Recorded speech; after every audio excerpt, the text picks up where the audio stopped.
Um, this is something catchy. Harold helped me to describe what I'm going to speak about. Let me try to phrase it in my own words.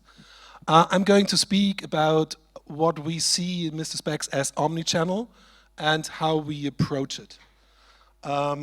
Basically, spoiler alert, if it's most seamless, it's best. All right, let me start with a quick introduction about myself. I would call myself as member of the first e-commerce generation, so I'm a bit older already. It happened to me that my daughters already called me boomer every now and then. So I have two daughters in their late teenagers times. But also I have a history with Intershop. So I used to work almost 15 years with Intershop, different departments. Started in R&D, went to consulting, back to R&D, and finally in consulting. And guess what? My last project as Intershop consultant was Mr Spex. That was about 9 years ago.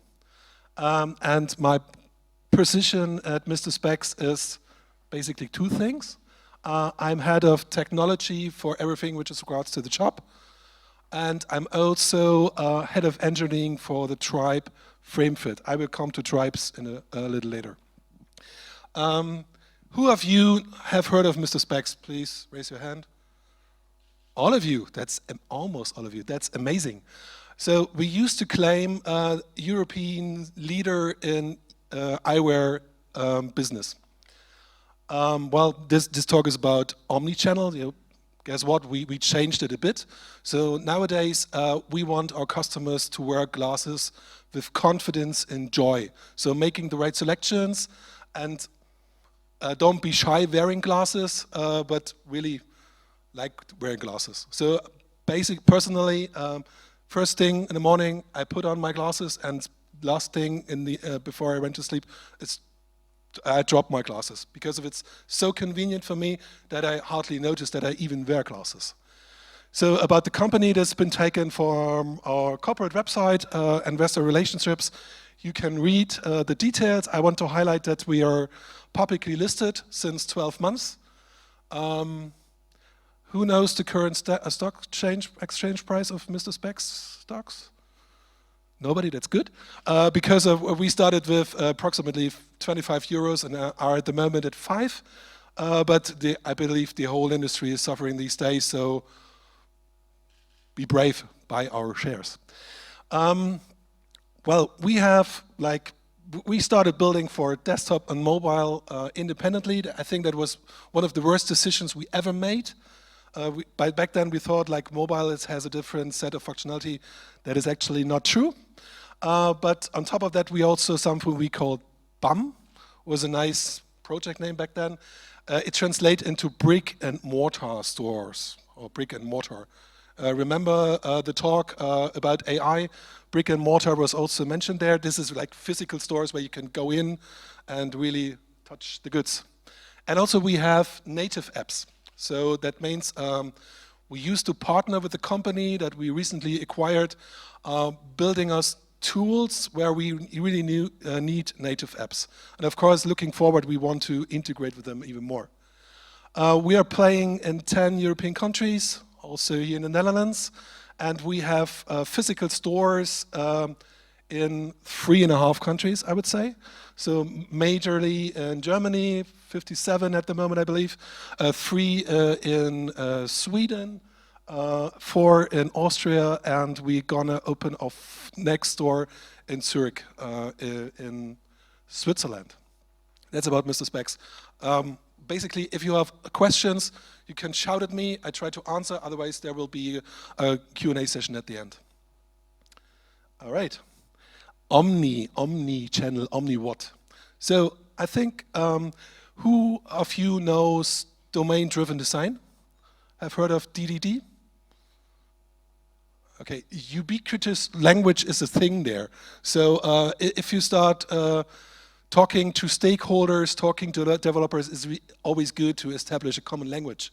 So because of a channel, what could a channel be? ERP channel, Intershop consumer channel, of course. Well, a pricing channel like Idealo, or here in the Netherlands, Vergelijk.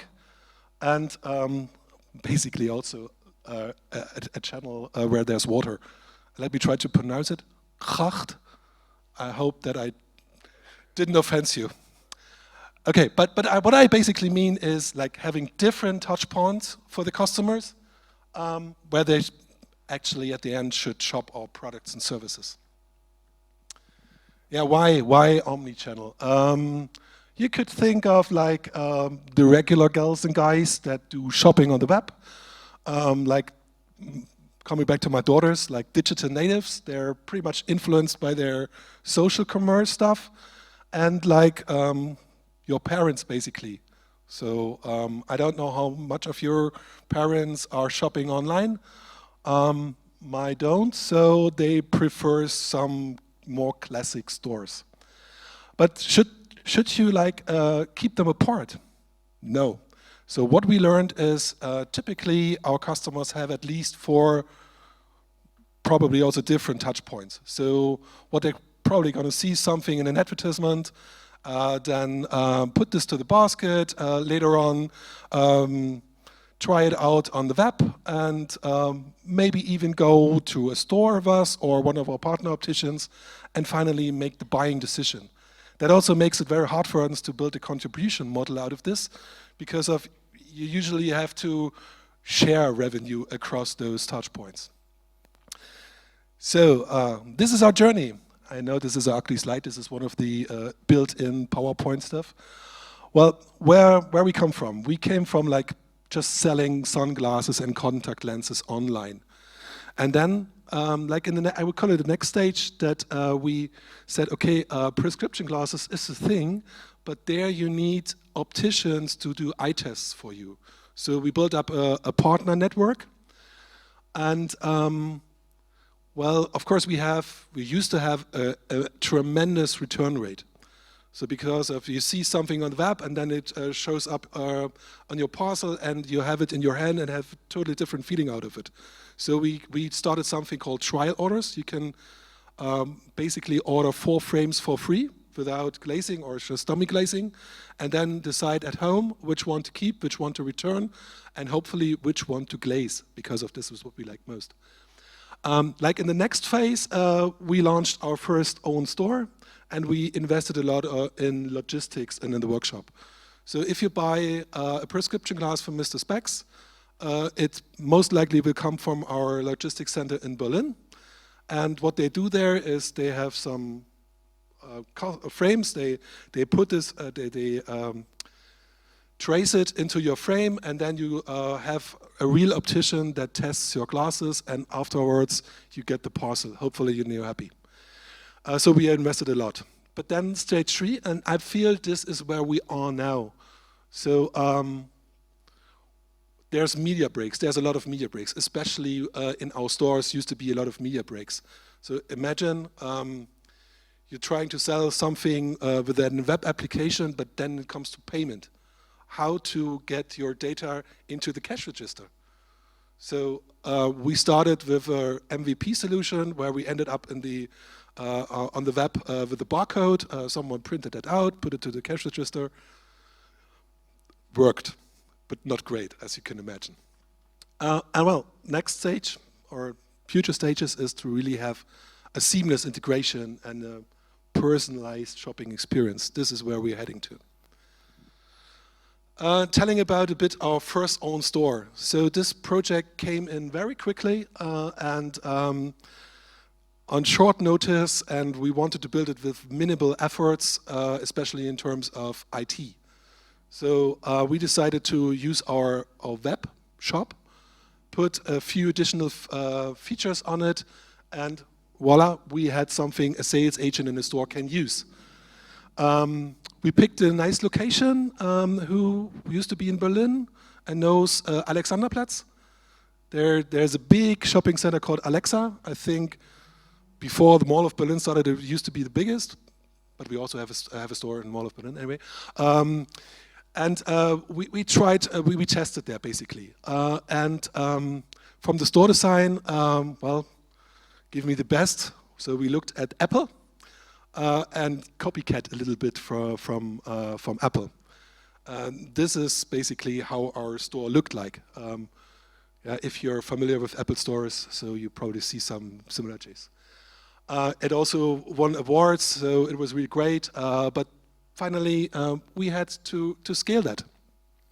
And we said, okay, we probably need a retail organization in Mr Spex. We probably need dedicated developer resources. And guess what happened? Classic web IT PM built something, but did not think about stores and partner opticians. Basically broke things there. And the other way around as well. So our specialist for, back in the day, we called it Omnichannel. Yeah, whatever. We used to call it multichannel, now it's Omnichannel. Sorry for the wording. And they built something that then broke the web. So we learned if you have this separated, it's not a good idea. Who of you have heard of, what's his name? Mr. Conway, Melvin Edward Conway. It's just the one and only academic slide you're going to see. So he basically said, it's called Conway's Law. You can look this up even on Wikipedia. It's a very nice page, and it's so true. And basically he said, organizations which design systems are constrained to produce designs which are copies of the communication structure of those organizations. Sounds complicated, but it's totally reasonable. So we had this retail team and we had this shop team clashing with each other. And there was a lot of energy lost. So we said, okay, we have to invert this Conway's Law. And we did a huge restructuring in whole IT, PM, retail, data, marketing, you name it. Basically, this was the whole, like on my overall career, the biggest restructuring I ever faced. But it turned out to be a huge success. So we formed ourselves into tribes. So, well, I think tribe is a very known word. There is the Spotify model, which they claim to do, but they never did actually. But this is how we are currently organized in Mr Spex. So we have an inspiration tribe that mostly is about to bring people to the platform and like engage. Then we have the frame fit where, coming back to my first slide, I'm also head of engineering. This is about finding the right frame for you. And okay, there's a small bit of AI also in this talk. Of course, we try to reuse your historical data and similarities on your behavior on the website. So if you looked at, let's imagine you're living in a very nice area, you looked at Gucci glasses, we probably recommend you also those cheap stuff. This is expensive stuff. Well, finding the right frame is very, very crucial for us because we have about 10,000. It should, of course, not only physical fit your face, but also look good on you. And for that, we have a 3D try-on. So you can basically record a video of your face, and then you can see the different glasses, how they're probably gonna look on your face. We're still not very happy with that. It's a third-party solution, and most likely we're gonna replace this with some own developments from our native app friends. Then we have GlassFit. Well, I look around, there's a few of you wearing glasses. You know, there's tons of options. It's not only about your spheres, maybe your editions as well, but you can like order different refraction that ends up in a totally different thickness of your glasses. You can, if you work a lot of with computers, which I'm assuming all of you do, it's good to have a blue filter in it. It's more relaxing for the eyes. And people also tell me it's a good thing to have a lotus on it, lotus effect.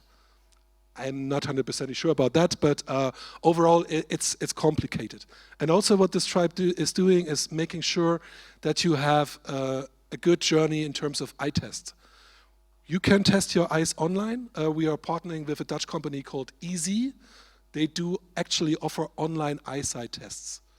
And they are doing this kind of great. So if you are not like very edgy conditions, it could even go right away. So at least it's a good idea to confirm your values if you're kind of sure that it didn't get worse. But also I mentioned we have partner opticians, that's like local opticians that are doing services for us, and also the journey in the stores itself. Then next up, of course, please give us your money. There's checkout and hopefully not that much returns. Then the tribe that give me the stuff, give me the stuff. This is like what we call logistics and the workshop. And finally, at the end, there's a retention tribe as well. That if you buy once with us, you get a lot of emails, for instance. Yeah, okay. But it's also very important, especially if it's not about glasses itself, but maybe it's a good case for those of you who are wearing contact lenses.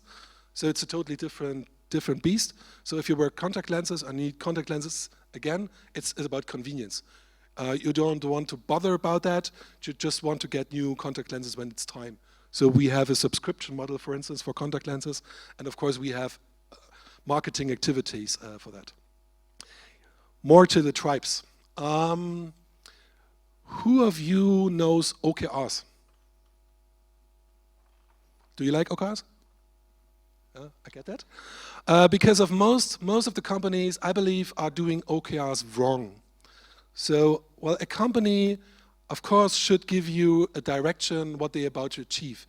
But what most C-level does is also come up with initiatives and key results for those directions. And this is not what people like. But instead, you want to have smart people, because of your engineers also are not just code monkeys, they are really engineers and they have own ideas how to improve situations. So of course what the tribes should come up with is initiative that somehow fits in the company OKRs. So I didn't say that. OKRs means objective key results, for those who don't know. But what we say is, okay, we want to really build ownership for certain KPIs, like the obvious, like conversion rates. How many people went from a product listing to a product detail page and then finally put something to the cart and eventually bought it. Very important for us is something we call follow-up order rate. So I mentioned the trial orders.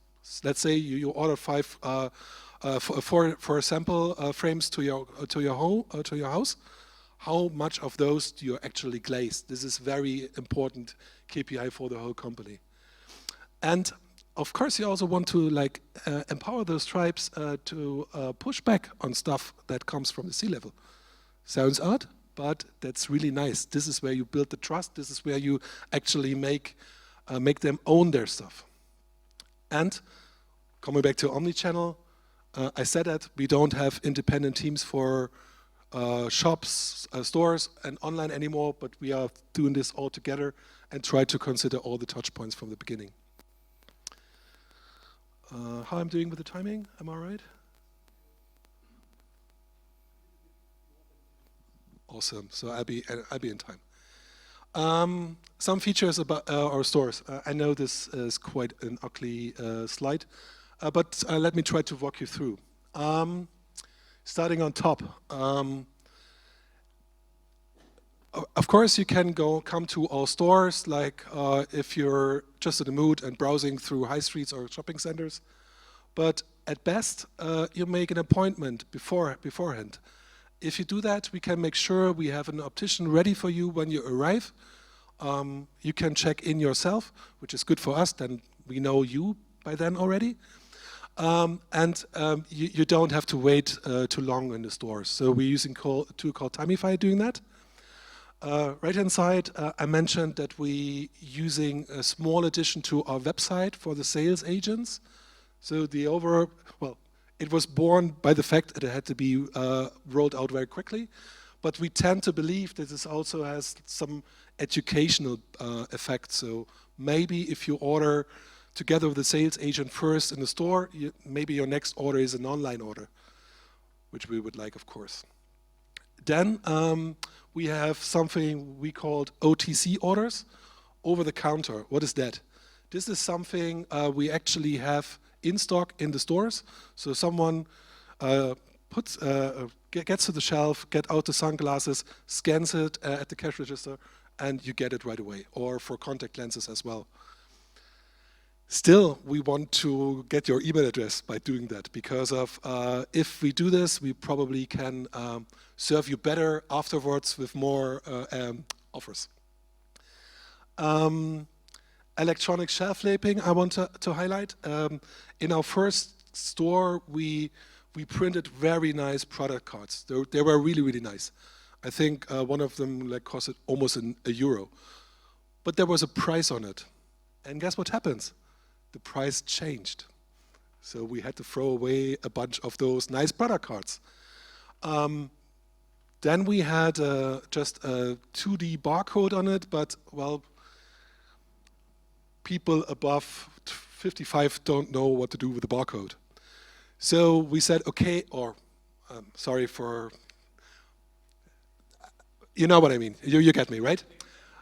So we said, okay, we have to have electronic shelf labeling. So this is, you know this from the supermarkets. You have the tag of the name, you have the price, and we make sure those prices are always in sync with the web shop. Like 99% of the cases, because of if one of the customers is in a store and is checking prices online using Idealo for something or for Gleich, they probably get a better price. But this is something we cannot cover in the stores. If you're in that situation, in this sales process afterwards, of course, the sales agent is able to give a line item discount, and you make sure you get the prices you see online as well. I mentioned that before, cash registers are very bad. I'm from Germany. Speaking of digital payment, I believe are 10 years back. So Germans still prefer to have cash. I heard it's even possible to pay with cash at an Apple store in Germany. They don't want that. We also don't want that, but it's a law. It must be possible. So we started with a vendor called POE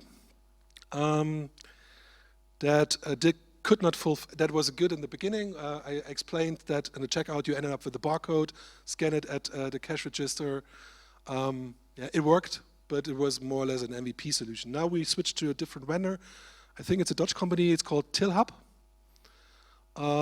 where we actually are able to transfer this digitally to the cash register and have a more seamless procedure. I think I covered everything here. We're almost at the end. It's a bit also about internationalization. I mentioned we have stores in Germany, Sweden, Austria, and almost in Switzerland. In Germany, we have the stores mostly in shopping centers and on high streets because of you usually have the most people. In big cities, we are already like Berlin or Hamburg, Munich. We see currently a new trend that people try to shop local. So not going to the city center, not going to a shopping center, but try to shop local. This is something we probably have to address in Germany looking forward, like having a special brand in Schwabing, in Munich, for instance. High pricey stuff, for instance. Then we went to Sweden, and that was kind of an experience because we thought, well, let's do the business from, we have a subsidiary in Sweden, but let's try to make this omnichannel work from Berlin. And we had a lot of aha moments. So basically, it's not a good idea to, if you have a subsidiary in a country, let them do the business because they are locals, they know the business better than you do. There's, of course, you have an issue with lead times. If you get the stuff from Berlin, there's always a little later. You need a different assortment, of course, and taxation is a thing. And finally, Klarna is very, very big thing in the Nordics. Online and also offline. We used to work with Klarna, but we had to extend it. Worst thing was when it came to eye test. So in Germany, every good optician can do you very well eye test with a good equipment. It's basically, if I train you for half a day, you probably could make it. But it's not allowed to do this in Sweden. So we learned that the opticians in Sweden are almost like eye doctors. Don't let me say this word, I can't pronounce it. No, I don't do it. So what they actually do is they do a real anamnesis with you, and they have to track this. They have the obligation to track those medical records. When we first opened the store, we did not know, but now we do, and we are also growing in Sweden. We started with 2 stores in Stockholm, now also Malmö, and Göteborg is about to come, I believe. Then we went to Austria and found out Austria is kind of similar to Germany, expected. And now we're going to Switzerland. Switzerland is not part of the European Union, so you have to deal with customs, which is very, very bad, especially if you want to reglaze your existing. So what we do is you can give us your old frame, and we put new glasses into that. We call this reglazing. This is, I think it's quite affordable, and it's working well in Germany, Austria, and it's coming to the Netherlands, I believe, next week. But if you want to do this from Switzerland and doing the customs, we have to ask you for your original order receipt, because only by then the customs can say what about to pay in terms of customs. Bad. Also, like a high street in Zurich, you can imagine, there's high rents, there's high salaries, and in terms of payment, I believe Twint is a thing in Switzerland what we have to address. All right, so far. I see you not fall asleep. That's great. I'm already on my final slide. Something to remember.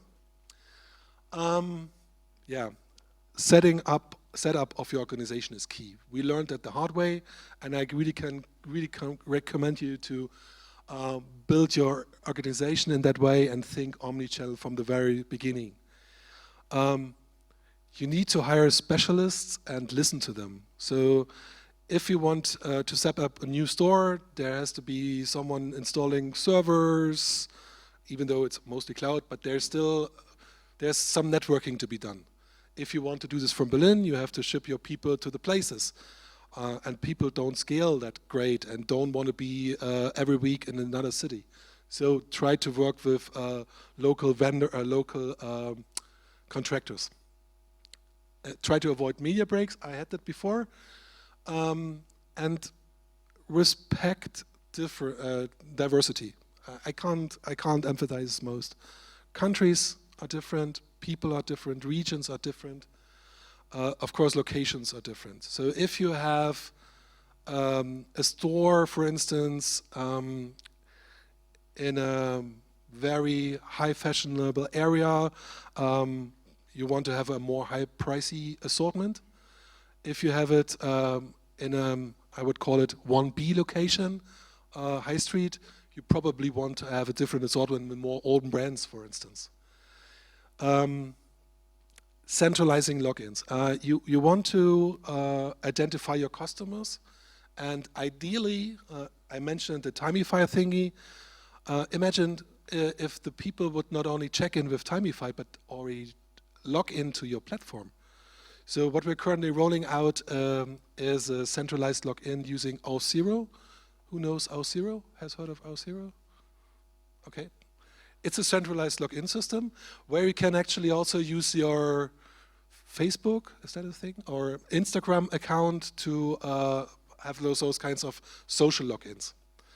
Like lower the border for the login, and the more you know about the customer, the better personalized journey you can provide. Final word, try small, measure, learn, try again.